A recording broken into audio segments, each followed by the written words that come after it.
Ким бир убакыт намазды каза кылса, анын зыяндуулугу ушунчалык чоң экен, үй бүлө бала чакасын үйүн кошо алдырып бергендей дейт. Мисалы Кудай сактасын, бирөө келип рекет деп коелу, каракчы дейли, келип аялын, бала чакасын бардыгын алып кетип калды. Үйүн кошо алып кетип калды.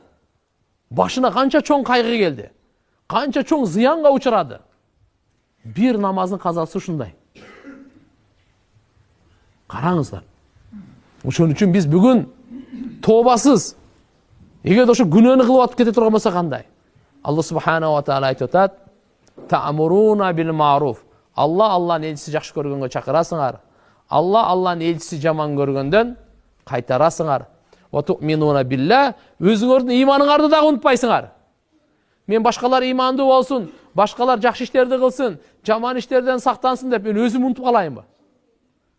Ва ту'минуна билла, өзүнүн ыйманын өскөнүн, ыйманын бекемделгенин, ыйманын кубатталганын, ыйманын машалла жаңыланганын, ошону дагы унутпастан башкаларга жакшылыкка чакырып, жамандан. Себептен Алла Таала эскертип берген: "Атамурунан нас бил бир ва тансауна анфусакум ва антум татлунал китаб афала тaqilun."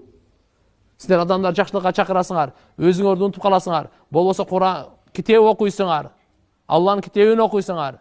Акылыңар жокпу силердин дейт. Бир башкаларды жакшылыкка чакырып аткандан кийин өзүбүздү дагы унутпайлы. Ошого Алла субханаху ва таала: "Эмне акылыңар жокпу?" дейт. Пайгамбар саллаллаху алейхи ва саллям хадисте айткан.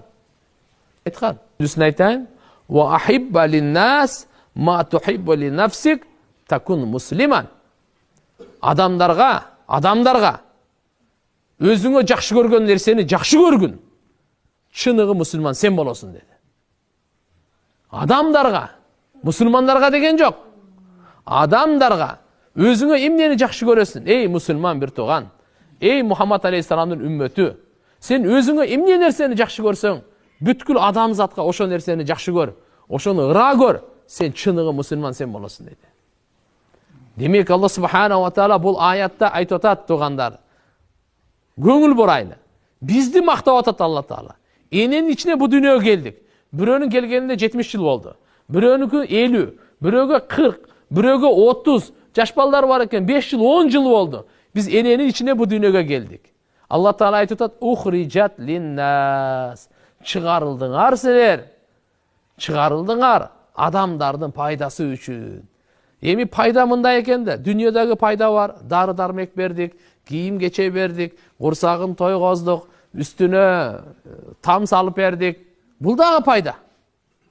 Бирок эң жогорку пайда ахиреттин пайдасы. Ахиреттин пайдасы. Дозоктон кутулуп бейишке барса, мына ушул пайда. Ушул пайда. Түбөлүктүү азабынан. Түбөлүктүү бу дүйнөдө азыр курсагын тойгозуп атабыз. Түбөлүктүү ачкачылыгынан ойлойм. Бу дүйнөдөн убактынча рахатын ойлоп атабыз. Түбөлүктүү рахатын ойлойм.